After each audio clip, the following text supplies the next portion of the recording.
Ya, Lucero menciona dominante, pero lo que estoy preguntando es si creen que la reacción de nuestro paciente A está dominado por su temperamento o si es su carácter. Doctora, buenas tardes. Buenas noches. Buenas noches. Sí. Según mi opinión, creo que el paciente A es el que tiene el temperamento, es el que está con temperamento. ¿Por qué? Por el hecho de que cuando se le indica que se le tiene que sacar lo que es sangre, él dice que le tiene miedo a las agujas, entonces temperamentalmente es una emoción, se podría decir, lo que él ha sentido, lo que puede pasar en el temperamento. En cambio, en el paciente B, con lo que vemos su actuar, podemos indicar que es el carácter del paciente así. Perfecto, muy bien. Nombre completo, por favor. Vallejo Salcón, Marife Natalie.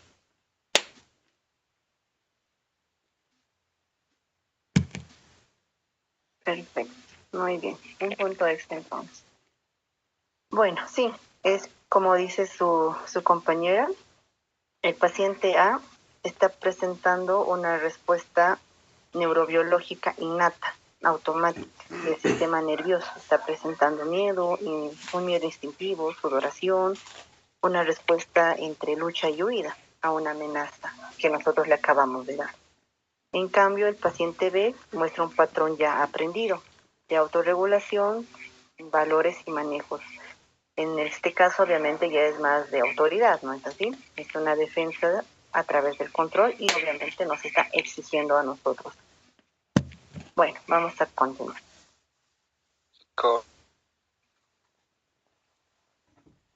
¿Sí? ¿Hay alguna duda?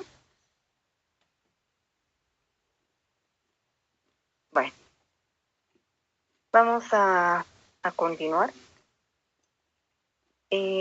Antes de adentrarnos ya de lleno a las teorías psicológicas modernas, vamos a tocar un tema de un poco de historia que, bueno, hoy por hoy ya está bastante descartada, pero estas fueron las que han influido dentro de la medicina, que son las teorías constitucionalistas o biotipológicas. Estos modelos partieron de una hipótesis en las que han intentado observar si existía alguna relación directa entre la forma de nuestro cuerpo y la estructura de la personalidad. Así que inicialmente vamos a volver a mencionar a Hipócrates, que nos propuso ya el predominio de uno de los cuatro humores corporales, la sangre, la bilis negra, la amarilla o la flema. Y estas podrían determinar el temperamento de un individuo, ya puede ser sanguíneo, melancólico, colérico o flemático. Y nuevamente este fue el primer modelo somatopsicótico de la historia. Ya después, por los años 20, bueno, por el siglo XX, con el desarrollo ya de la psiquiatría clínica, el psiquiatra alemán Krishner observó a miles de pacientes en su hospital y notó una correlación bastante interesante entre la forma del cuerpo y el tipo de psicosis que podían llegar a desarrollar. Él identificó tres biotipos: el biotipo leptosómico, el pícnico y el atlético. Nos vamos a ver un poquito más adelante en una tablita. Y finalmente, William Sheldon, que fue un psicólogo norteamericano, que intentó perfeccionar el enfoque desde la embriología.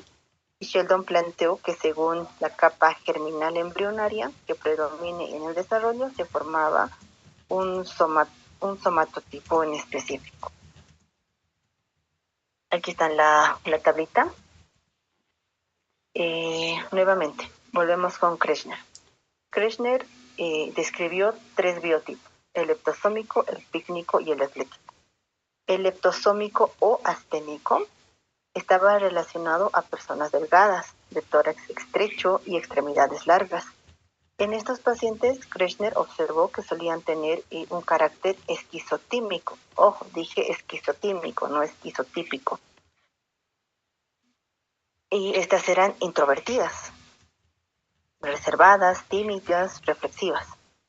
Y que si se enfrentaban mentalmente, tenían mayor predisposición a la esquizofrenia. Después, observó y describió a los pícnicos, que eran individuos de troncos anchos, tendencia a la obesidad y estaturas medias o bajas. Y él describió un temperamento ciclotímico, que estaba caracterizado por fluctuaciones del estado de ánimo, entre la alegría y la tristeza. Kretschmer en estos pacientes notó que al descompensarse, podían desarrollar con mayor frecuencia trastornos del afecto o enfermedad maníaco-depresiva, lo que hoy conocemos como trastornos bipolares. Y finalmente, Kretschmer describió el biotipo atlético, de gran desarrollo muscular y óseo, con temperamento más viscoso o enequético. Y estos estaban caracterizados por ser tenaces, la pasividad emocional y en la psiquiatría de la época de Kretschmer una mayor asociación con la epilepsia. Sheldon, por su parte, describe tres biotipos también, pero estos son ectomorfo, mesomorfo y endomorfo. El ectomorfo está predominado por el desarrollo del ectodermo y está asociado a la cerebrotonía, personas inhibidas, hiperinteligentes y sensibles. Por el otro lado, si predominaba el desarrollo del mesodermo, surgían los mesomorfos, que estaban asociados a la somatotonía, individuos enérgicos, competitivos y de mucha acción. Y finalmente, si predominaba el endodermo, surgían los pacientes endomorfos, asociados a la viscerotonía, personas amables, amantes de la comodidad, la comida y la interacción social. Ahora, ¿qué es lo que nosotros debemos hacer crítica y aprender de lo que acabo de mencionar, que es como parte de la historia? Que desde la medicina científica actual, estas teorías han hecho un determinismo biológico excesivo y reduccionista. La personalidad hoy por hoy sabemos que no se puede adivinar únicamente midiendo los diámetros corporales de una persona. Pero lo importante de todo esto ha sido que estas han hecho que se pueda desarrollar lo que actualmente se conoce como la psiconeuroendocrinología, y que hoy sabemos que factores genéticos, hormonales, van a influir tanto en la composición corporal como en la regulación del estado de ánimo. También nos enseñaron lo que es muy importante, la observación clínica global. Nuevamente, ver a nuestros pacientes como un individuo, no solamente como una patología médica o del cuerpo. Bueno, nuevamente, o vamos a hacer otra pregunta. A ver, nuevamente, imagínense que están en urgencias y de repente llega un paciente pícnico o endomórfico de unos 50 años que está quejándose de dolor torácico, y al mismo tiempo les llega otro paciente leptosómico, ectomorfo, de 20 años y tiene el mismo síntoma, un dolor en el pecho. Entonces, nosotros inconscientemente, solamente por verlos, decimos que el paciente pícnico está entrando por un problema isquémico, es decir, le está dando un infarto, y que el segundo, por su tendencia leptosómica, decimos que tiene una crisis de ansiedad.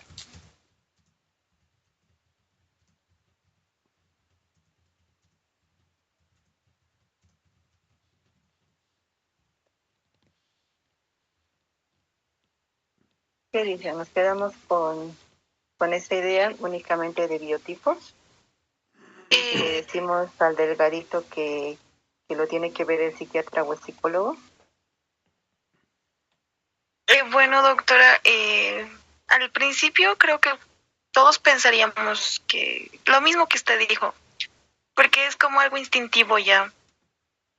pero si nos ponemos a razonar mejor, sería bueno, digamos, tomar los signos vitales o más que todo ver, ¿no?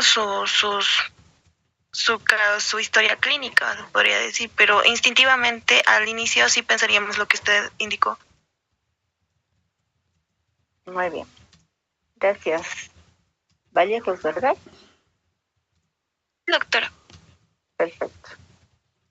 Muy bien. Uno más. Y sí, lo que nosotros tenemos que aprender de todo esto es a que no debemos encasillar al paciente solamente por la forma de su cuerpo. Sí nos va a dar muchos datos, nos va a dar tal vez factores de riesgo, nos va a ayudar a orientarnos y ver otros problemas tal vez vasculares, renales, cardíacos, pero no tenemos que caer en el error histórico de Kirchner ni de Skelton.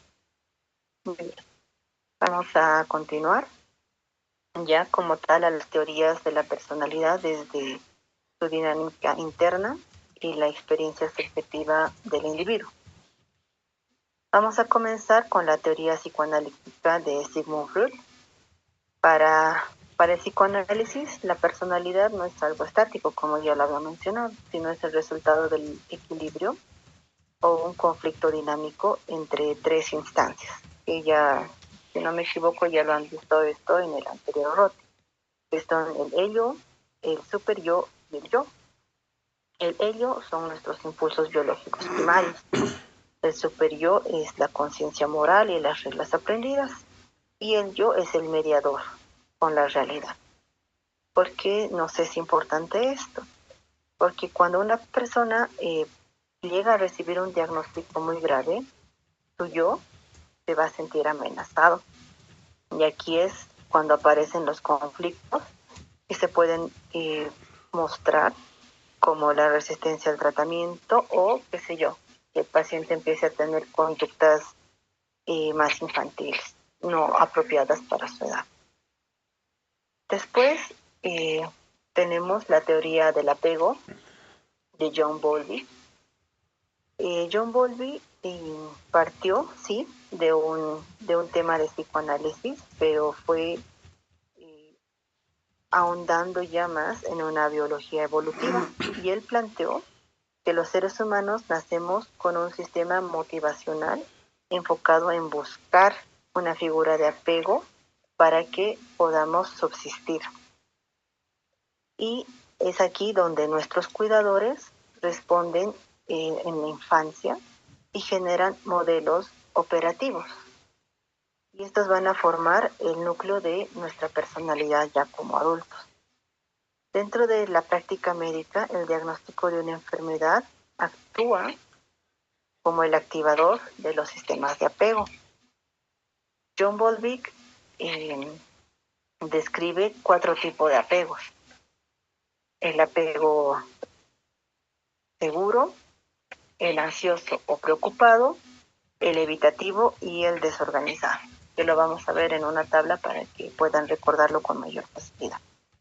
Y finalmente la teoría fenomenológica o humanista, que está representada por Carl Rogers y Maslow, que nos recuerda que la personalidad se construye a través de la experiencia consciente y la autorrealización. Rogers enseña acerca de la aceptación incondicional y la empatía. Es decir, a un médico fenomenólogo no le va a importar la diabetes de un tipo en particular, sino le va a importar la persona. Es decir, qué sé yo, la vivencia que está teniendo Pepito Pérez respecto a su diabetes, no solamente la diabetes. ¿Ya? Bueno, aquí está la tablita donde nos resume los 3 enfoques que hemos visto, tanto el psicoanálisis, el apego y el fenomenólogo. Lo importante de esto es que un paciente con apego seguro, hablando de la teoría de Bowlby, va a confiar en el médico, nos va a expresar dudas de una forma muy clara y al entenderla él va a poder seguir al pie de la letra las indicaciones y el tratamiento que nosotros vayamos a dar. En cambio, un paciente con un apego ansioso o preocupado va a demandar por una atención constante, va a llamar a urgencias o va a venir a emergencias por síntomas menores y va a tener un miedo abrumador a ser abandonado por el médico y el resto del equipo de salud. Un paciente con un apego evitativo va a minimizar sus síntomas y va a decir que no le pasa nada, que va a estar bien, va a rechazar ayuda y lamentablemente va a tardar mucho en buscar atención clínica. Y finalmente, un paciente con apego desorganizado va a mostrar conductas contradictorias, de decir, va a buscar apoyo, ayuda, pero es capaz de agredir al personal médico. Lamentablemente, este tipo de conductas son las que actualmente se están viendo con mucho más frecuencia en el mundo. En los noticieros aparecen de personas que llegan a emergencias y sin dejar al personal lograr explicarse lo que está sucediendo con el paciente o sus familiares, no logran contener realmente el momento, los sobrepasa y empiezan a agredir a la primera persona que está delante de él. Finalmente llegamos a las teorías ya más científicas.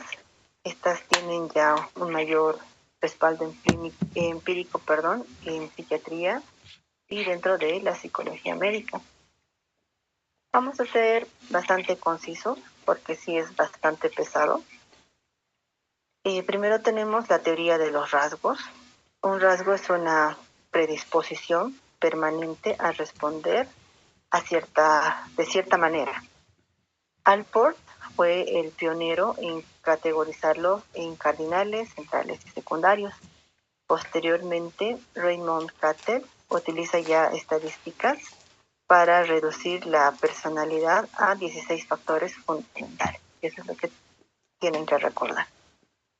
Más adelante, Eysenck propuso un modelo ya biologizado de 3 dimensiones, el modelo PEN, que habla del psicoticismo, extraversión y el neuroticismo. Pero el modelo dominante en la medicina contemporánea es el modelo de los 5 factores o Big Five de Costa y McCrae. Y eso, denme un segundito. Ay, no. Sí, lo vamos a poder ver un poco en la siguiente. Ya. A diferencia de las tipologías categóricas que encasillan las personalidades en grupos A, B, C, este modelo de los 5 factores o los 5 grandes menciona la personalidad como un espectro continuo y que cada individuo está ubicado dentro de un gradiente de cada uno de estos 5 factores.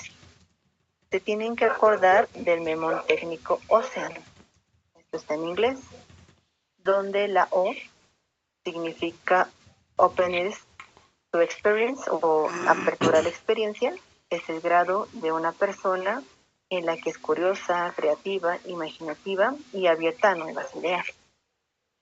La C es de responsabilidad, la capacidad que nosotros tenemos de autorregulación, control de impulsos, organización, disciplina y orientación hacia nuestros logros o nuestras metas. La E es de extraversión y esta es la canalización de la energía hacia el mundo exterior, la búsqueda de estimulación social y la tendencia a experimentar afecto positivo. La A es de amabilidad o afabilidad, donde hay una tendencia a la cooperación, a la empatía y a la confianza con los demás.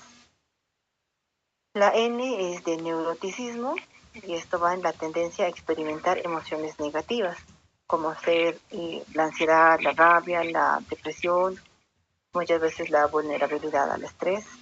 y la hipervigilancia ante amenazas que nosotros percibimos.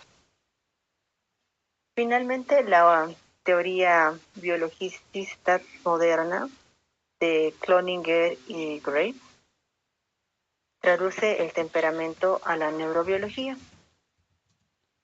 Cloninger vincula la búsqueda de la novedad con circuitos dopaminérgicos. La evitación del daño está relacionada con la serotonina y la dependencia de la recompensa está relacionada con la adrenalina.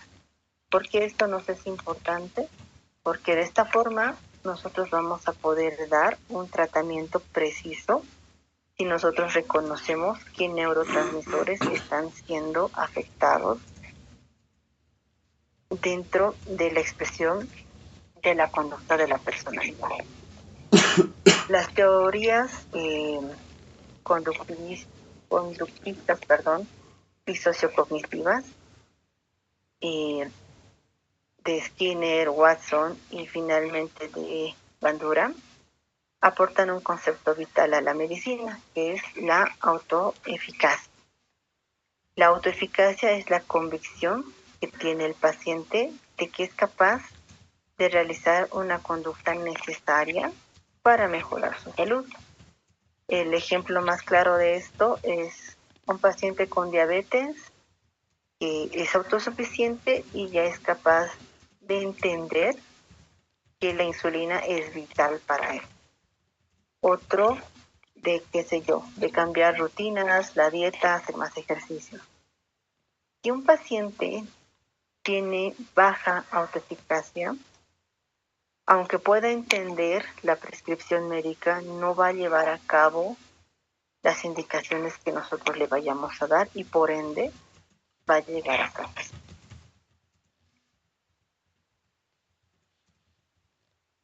¿Hasta ahora hay alguna duda? Porque les voy a preguntar algo, igual va a ser por un punto extra.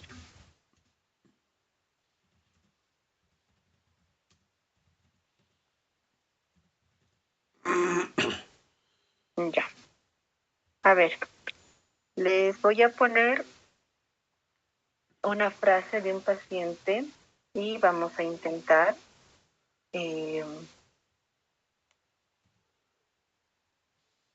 averiguar de qué tipo de teoría estamos hablando. Aquí se las voy a poner más facilita. La frase está con respuesta en historia positiva de las primeras teorías que hemos visto, la psicoanalítica, el apego y la fenomenología. ¿Ya?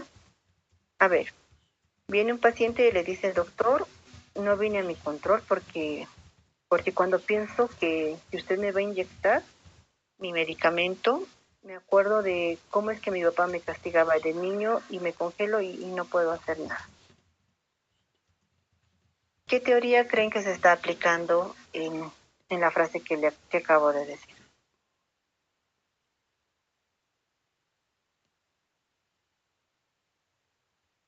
La teoría del apego. Psicoanalítica, doctora. ¿Ya? ¿Los dos? ¿Sus nombres?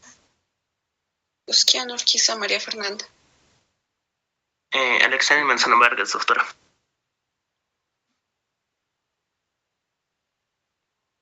Perdón, Usquiano. Urquiza, María Fernanda.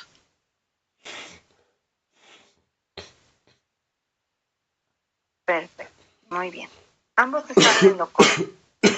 Sí puede ser tanto el psicoanálisis como el apego, porque aquí estamos viendo cómo el paciente de manera inconsciente está todavía arrastrando cosas del pasado.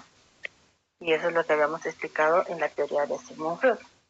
Y en cuanto a la teoría del apego, lo mismo. No sabemos a detalle, solamente con la frase de cómo ha sido la infancia de esta persona, pero ya vemos cómo él va arrastrando inseguridades, ansios y preocupaciones que probablemente han surgido desde su infancia. Muy bien. Y finalmente, lo más importante, bueno, una de las cosas más importantes de andar viendo todo esto de la teoría. ¿Cómo es que nosotros evaluamos la personalidad?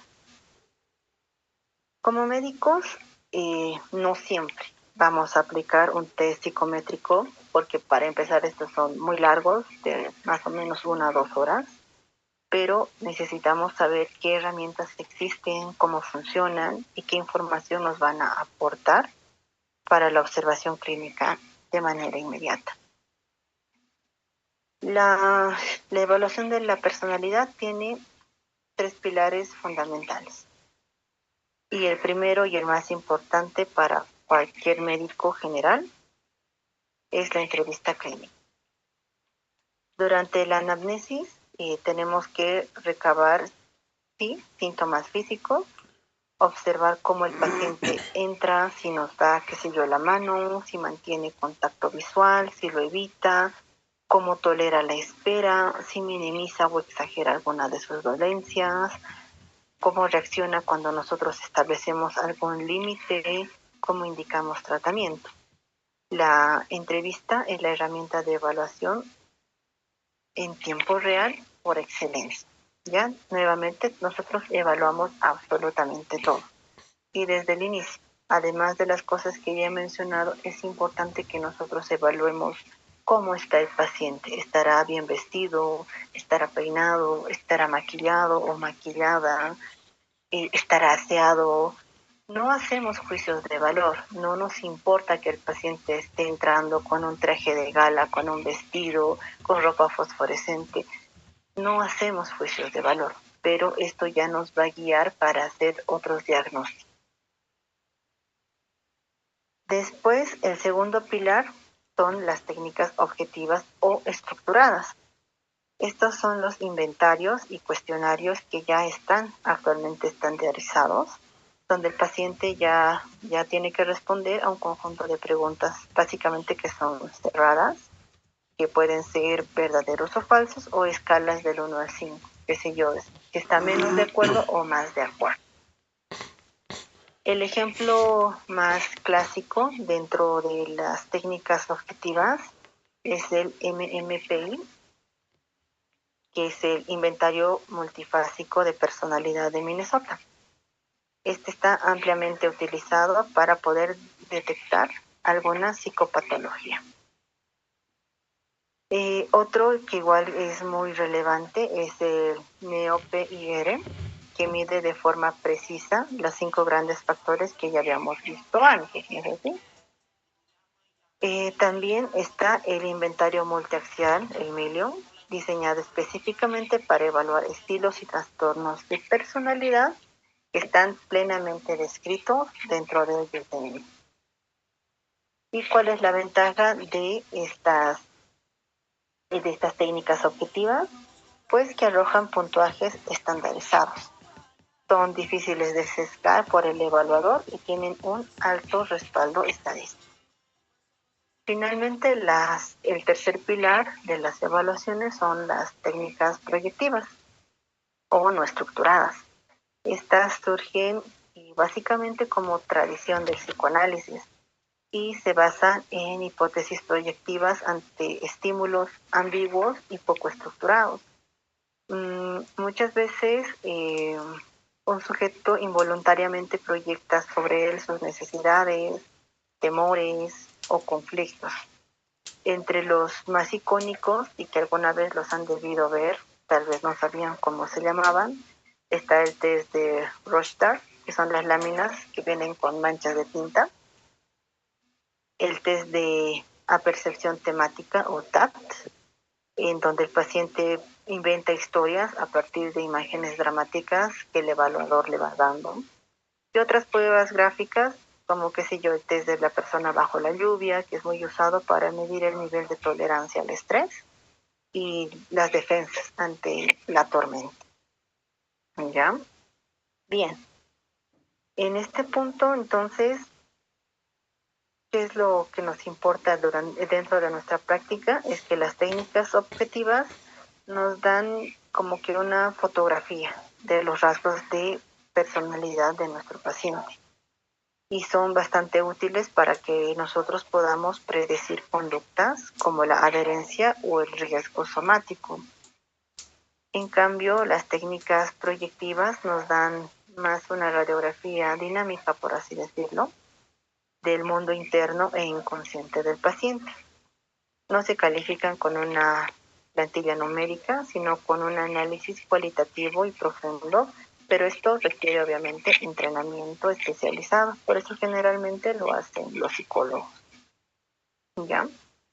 Entonces, como médicos generales, nuestro rol no es tanto así aplicar cualquiera de estos test, porque realmente, como les dije, requieren que nosotros estemos bien entrenados y requieren mucho tiempo. No nos podemos dar el lujo de utilizar una entrevista para hacer un simple test de personalidad, cuando nosotros podemos ya capacitarnos y poder ver durante la entrevista, durante las preguntas que nosotros vayamos haciendo a los pacientes, rasgos de personalidad que ahora ya saben nos van a poder ayudar a ver si un paciente nos va a ayudar o no dentro de su proceso de enfermedad. ¿Ya? ¿Hay alguna duda hasta ahora? Que básicamente ya estamos cerrando la clase.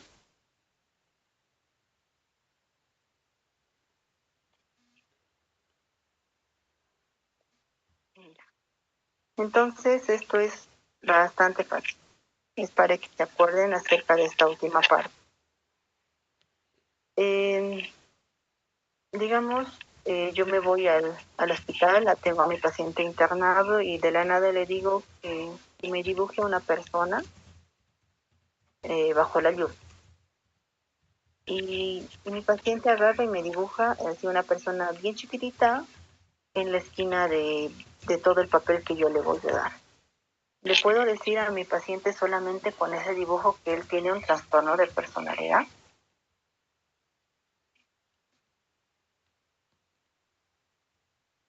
¿Sí o no la respuesta?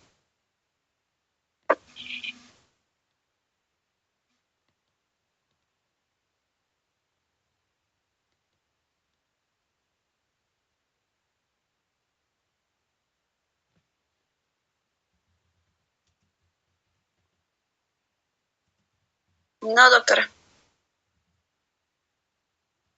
Exactamente, no podemos decir. Ya se les había dicho, no. Una golondrina no hace verano. Un solo dibujo no nos va a dar el diagnóstico como tal de un trastorno de personalidad. ¿Ya? Y pues bueno, básicamente hasta aquí es la clase que está programada para el día de hoy. ¿Hay alguna duda más que tengan? ¿Algo que no se haya entendido?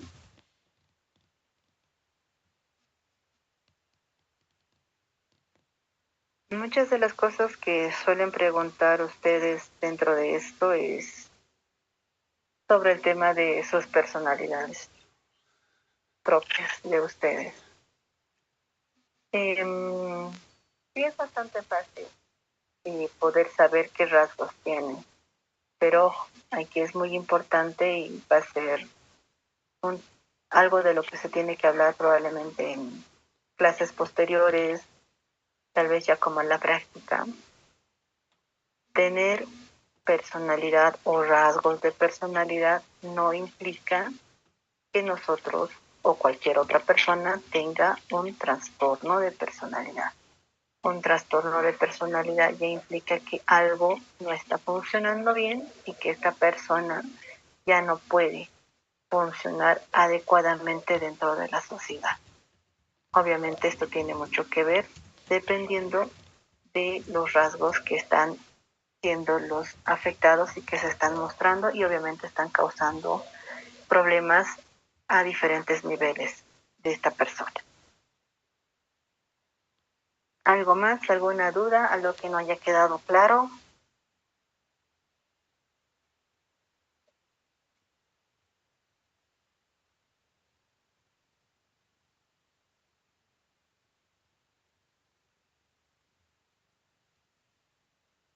Nada, chicos, así ya nos podemos ir.